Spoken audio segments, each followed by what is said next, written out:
Good morning dear शिक्षक साथियों, आप सभी का स्वागत है आपके अपने चैनल जीके स्टडीज़ पर। आज के इस वीडियो में हम लोग जानेंगे बीपीएससी प्रधान शिक्षक से जुड़ी क्या कुछ अप टू डेट है और बीपीएससी प्रधान शिक्षक जो कि बहुत सारे शिक्षक बनने वाले थे, अब वो उनको किस परेशानी का सामना करना पड़ रहा है और कोर्ट का फैसला कब तक आ जाएगा। साथ ही साथ प्रधान शिक्षकों के ज्वाइनिंग में देरी होगी कि नहीं होगी, काउंटर एफिडेविट के बाद जल्द आएगा फैसला, जुलाई तक ज्वाइनिंग की संभावना,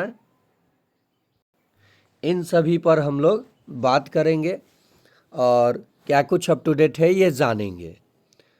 जैसा कि प्रधान शिक्षक का रिज़ल्ट हुआ, उसके बाद ज़िला आवंटन हुआ, कैटेगरीज वाइज रिक्तियों के आधार पर ही ज़िला आवंटित किया गया, जिसको लेकर के जिन शिक्षकों का रिज़ल्ट नहीं हुआ था प्रधान शिक्षक में और जिन शिक्षकों को अपना ज़िला नहीं मिला, ज़िला आवंटन तो हुआ, रिक्तियाँ उस कैटेगरी में नहीं होने के कारण उनको अपना ज़िला नहीं मिला और पुनः मतलब वो चॉइस किए थे तो ज़िला नहीं मिला, कुछ लोगों को अपना ज़िला नहीं मिला और जिनको ज़िला आवंटित नहीं किया गया और जो लोग उत्तीर्ण नहीं किए थे वही लोग ये सारे षड्यंत्र करके कोर्ट चले गए। कोर्ट गए कि सरकार के द्वारा, शिक्षा विभाग के द्वारा धांधली हुआ है, कम अंक वाले को अपना ज़िला मिला है और हम लोगों से कम अंक वालों को ज़िला आवंटित कर दिया गया है और हम लोगों का नहीं किया गया है, क्योंकि उनको लगा कि ऐसा हुआ है। कैटेगरीज वाइज उनको पता ना क्या समझ में आया, नहीं आया, जबकि सरकार उसको खंडित करते हुए स्पष्ट एक पत्र में बता दिया गया था शिक्षा विभाग की ओर से कि ये जो ज़िला आवंटन हुआ है कैटेगरीज वाइज रिक्तियों को देखते हुए हुआ है। उसके बाद आपसे प्रखंड चॉइस मांगा गया और जिनका ज़िला आवंटित नहीं हुआ था उनसे जिस ज़िला में रिक्तियाँ था फिर से इनसे अब ये 3 ज़िला का चॉइस मांगा गया। लेकिन इस फैसले से ये लोग नाराज़ थे और ये कुछ शिक्षक साथी के बीच से ही जिनको ज़िला आवंटित नहीं हुआ और जो नहीं चाहते थे कि इतना जल्द प्रक्रिया ये पूर्ण हो, वे लोग हाई कोर्ट का दरवाज़ा खटखटाए।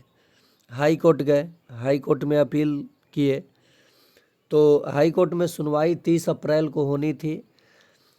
सुनवाई कब होती? जब सरकार की ओर से, शिक्षा विभाग की ओर से काउंटर एफिडेविट दिया जाता है। और ये काउंटर एफिडेविट के बारे में मैं चर्चा कर चुका हूँ कि मान लीजिए आपने हम पे कोई केस किया और आपने हमसे 4 चीज़ों पे केस किया कि सर आप जो बहाली किए उस बहाली में धांधली किए, आप जो ज्वाइनिंग कराए वो इलीगल तरीके से कराए, तो मैं उसी चीज़ों का जवाब देते हुए, प्रूफ देते हुए कि नहीं मैंने ऐसा कुछ भी नहीं किया जो नियम संगत के विरुद्ध हो, तो मैं काउंटर एफिडेविट जमा करूँगा। तो ये काउंटर एफिडेविट पहले तो ये हुआ कि काउंटर एफिडेविट जब मन होगा तब सरकार के द्वारा या शिक्षा विभाग के द्वारा जमा होगा, लेकिन उदारता दिखाते हुए शिक्षा विभाग की ओर से काउंटर एफिडेविट जमा किया जा चुका है। और अगला सुनवाई का तारीख क्या होगा ये तो मुझे जानकारी नहीं है, लेकिन इतना जानकारी है कि प्रधान शिक्षकों के ज्वाइनिंग जो करानी है और जो ज़िला मिला है उसके बाद प्रखंड अब विद्यालय आवंटित किया जाएगा, उन चॉइस के प्रखंड में रिक्तियों के अनुसार ही कैटेगरीज वाइज। तो उसके बाद जो ज्वाइनिंग है, उम्मीद है कि आपका ज्वाइनिंग जुलाई तक होगा और ये काउंटर एफिडेविट जो जमा हुआ है उसको लेकर के जल्द फैसला आएगा आप लोगों के पक्ष में। इसी बीच मैं देखते रहता हूँ अन्य चैनल भी या ये यूट्यूब से धीरे धीरे सभी लोगों का विश्वास इसलिए उठते जा रहा है कि व्यूज़ के लिए, सब्सक्राइबर के लिए कुछ भी न्यूज़ चला देना है, कुछ भी जो मन करे एनीथिंग चाहे उसमें सत्यता हो या ना हो। लेकिन उन लोगों को ऐसा करते हुए शर्म भी नहीं आता है कि मान लीजिए हमने ऐसा कुछ लिखा और न्यूज़ चला दिया यूट्यूब पे, उसके बाद जब पता सच्चाई का चलेगा तो हम पे कोई विश्वास नहीं करेगा। देखिए, मैं ये बात क्यों कह रहा हूँ कि बहुत सारे प्रधान शिक्षक जो कि नंबर से उत्तीर्ण किए, अव्वल नंबर से उत्तीर्ण किए, चाहे जितने नंबर से उत्तीर्ण किए ना भाई, बीपीएससी के द्वारा एग्ज़ाम निकाले ना, प्रधान शिक्षक वो बनेंगे भी, इस पे कोई दो राय नहीं है। लेकिन इसी बीच बड़े बड़े कुछ चैनलों ने कहा प्रधान शिक्षक के बहाली रद्द हो जाएगा। क्या कहा? रद्द हो जाएगा, प्रधान शिक्षक की बहाली कैंसिल हो जाएगा। ना ये बहाली कैंसिल होगा और ना ये बहाली में प्रक्रिया में ज़्यादा देरी होगा। हाँ, जो फैसला 1-2 महीना में होना था, स्कूल योगदान कराना था ज़िला आवंटन के बाद, वो उसमें थोड़ा सा 1-2 महीना और समय लगेगा। लेकिन आपके जलने से आप उत्तीर्ण नहीं किए और आप चाहते हैं जल्दी ज्वाइनिंग ना हो, तो ऐसा कुछ होने वाला नहीं है। प्रधान शिक्षक, बीपीएससी प्रधान शिक्षक लोग बनेंगे और जो उत्तीर्ण किए थे उनका योगदान कराया जाएगा और ये जुलाई तक संभावना है कि ये प्रक्रिया पूर्ण किया जाएगा। आपके पेट में दर्द होने से ये प्रक्रिया रुकेगा नहीं और ना ही प्रधान शिक्षक का बहाली रद्द होगा और ना ही ये लंबा समय खींचा जाएगा। समझ गए आप? इसी बीच मैंने इससे पहले भी अप टू डेट दिया है। कमेंट में मैंने देखा कि कुछ लोगों का कहना था कि निगेटिव मार्किंग होता तो इतने शिक्षक पास नहीं करते, सभी फेल कर जाते। अब फेल करते कि पास करते ये तो भविष्य की बात है, पास किए ना जी। निगेटिव मार्किंग नहीं था उससे हमको बहस नहीं है।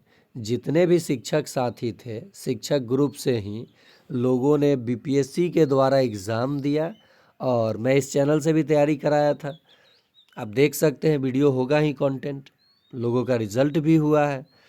तो प्रधान शिक्षक का रिज़ल्ट उन्होंने हासिल किया और वो प्रधान शिक्षक बनेंगे और अपने सपनों, जो उनका सपना था कि हम प्रधान बनेंगे, वो प्रधान शिक्षक के रूप में ज्वाइनिंग भी करेंगे और आप देखते रह जाइएगा, आपसे उनका कुछ नहीं होगा। तो अब ये क्यों गए कोर्ट, क्या मामला आप समझ गए होंगे। ये गए कि ज़िला आवंटन में गड़बड़ी हुआ है, कम अंक वाले और अधिक अंक वाले को लेकर के। लेकिन विभाग के द्वारा कहा जा चुका है कि कैटेगरीज वाइज रिक्तियों के अनुसार ही हमने ज़िला आवंटित किया था। तो ये था अप टू डेट। बिहार सरकार शिक्षा विभाग की ओर से हाई कोर्ट का जल्द आएगा फैसला। काउंटर एफिडेविट के बाद फैसला आने की संभावना और योगदान यानी ज्वाइनिंग आप लोगों का उम्मीद है कि जुलाई तक करा लिया जाएगा। तो ये था फैसला और फैसला आएगा। ये था अप टू डेट। आप इस चैनल को सब्सक्राइब कीजिए, बेल आइकन दबाइए। मैं बीपीएससी प्रधान शिक्षक और विशिष्ट शिक्षकों से जुड़ी कोई भी खबर जो ऑथेंटिक होगा वो आप तक पहुंचाने का कोशिश करूंगा। और जो भी लेटर कोई आता है जिस पे बिहार सरकार के द्वारा, उस लेटर के बारे में सरल भाषा में मैं आपको जानकारी दूंगा। और फेक न्यूज़ और वो फेक जो भी लेटर है उससे आप लोग बचें और उन सभी चीज़ों पे ध्यान बिल्कुल ना दें। आपका सपना जल्द पूरा होगा।